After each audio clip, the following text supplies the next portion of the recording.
মানুষের যে ব্রেন এটা অত্যন্ত শক্তিশালী।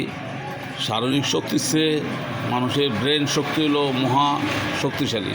মানুষের ব্রেনকে যদি আপনার রিডিং হিসাবে মাপা হয় তাহলে দেখা যাবে যে মানুষের ব্রেন এখানে 5টা ওয়েবে ভাগ করা হয়েছে। প্রথম 1 নম্বর যে ওয়েব সেটা হলো গামা ওয়েব, 2 নম্বর ওয়েব হলো বিটা ওয়েব, 3 নম্বর হলো আলফা ওয়েব, 4 নম্বর হলো থিটা ওয়েব, 5 নম্বর হলো ডেল্টা ওয়েব। এখন সর্বনিম্ন যেটা আছে সেটা হলো ডেল্টা ওয়েব। ডেল্টা ওয়েবের মানুষের ফ্রিকোয়েন্সি কত থাকে? মানব মস্তিষ্কের ফ্রিকোয়েন্সি থাকে 0 থেকে 0.4 পর্যন্ত। তখন তার ধরনটা কী হয়? ধরনটা হয় সে নীরব, ঘুমায়, বা সেখানে সে একদম ঠান্ডা মস্তিষ্ক, কোনো ক্রিয়া করতে পারে না। তখন মস্তিষ্ক এক ধরনের ক্রিয়া আছে, কিন্তু সেই ক্রিয়ার সাধারণত বোঝা যায় না। এটা হলো যে ডেল্টা ওয়েবের মস্তিষ্ক। তারপরে ডেল্টা ওয়েব থেকে হলো থিটা ওয়েব। থিটা ওয়েবের মস্তিষ্ক হলো 0 থেকে 0.8 পর্যন্ত। এখানে মানুষ এই যখন থিটা ওয়েবে মানুষের মস্তিষ্ক থাকে তখন মানুষ ঘুম থেকে উঠে, মানুষ একটু চিন্তা করতে শিখে, মানুষ হাঁটতে চিন্তা করে, মানুষ খাবার নিয়ে চিন্তা করে, বিভিন্ন চিন্তা শক্তি যোগান দেয়। মানুষের মনের মধ্যে বিভিন্ন চিন্তা শক্তি আসে যখন তার থিটা ওয়েবের মধ্যে মস্তিষ্ক অবস্থান করে। এরপরে মানুষের যে মস্তিষ্ক সেটা হলো মানুষের আলফা ওয়েব। আলফা ওয়েব মানুষ অত্যন্ত ক্রিয়াশীল থাকে, এবং ক্রিয়াশীল অবস্থা মানুষ বিভিন্ন কর্ম করার জন্য মানুষ উদ্যত হয়। মানুষ নিজে নিজে একটা কর্ম ঠিক করে, মানুষ দৌড়ায়, মানুষ কাজ করে, মানুষ তার দৈনন্দিন কাজের জন্য চিন্তা করতে পারে, মানুষ পরিশ্রম করতে পারে।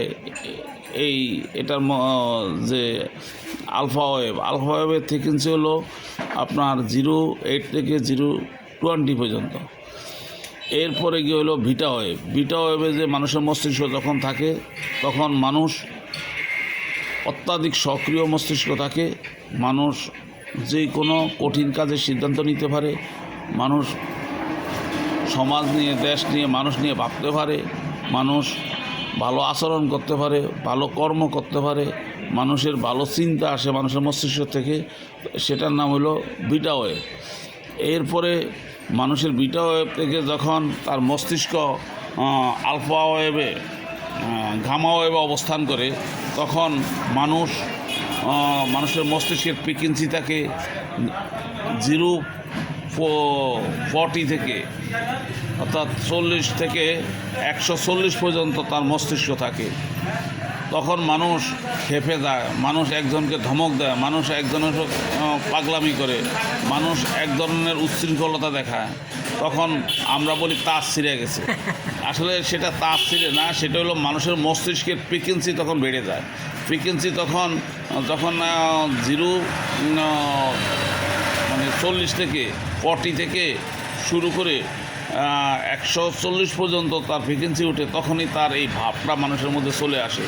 এই হলো মানুষের মস্তিষ্কের যে রেডার স্কেলে যদি মাপা হয় তাহলে মানুষের এই ধরন, মানুষের আচরণ, তাহলে আচরণগুলি দিয়েই মানুষকে বোঝা যায় তার সেখানে মস্তিষ্কের শক্তি কতটুকু, কোথায় তার মস্তিষ্ক অবস্থান করছে। এই বিষয়টা মানুষ ভাবতে পারে, বুঝতে পারে, অন্যকে চিনতে পারে, অন্যকে জানতে পারে। তার হাঁটার মধ্য দিয়ে, চলার মধ্য দিয়ে, কর্মের মধ্য দিয়ে, ঘুমানোর মধ্য দিয়ে তার মস্তিষ্কটা কোন জায়গায় অবস্থান করে। Thank you. এই সবটা একটু বেরিয়ে দিচ্ছি।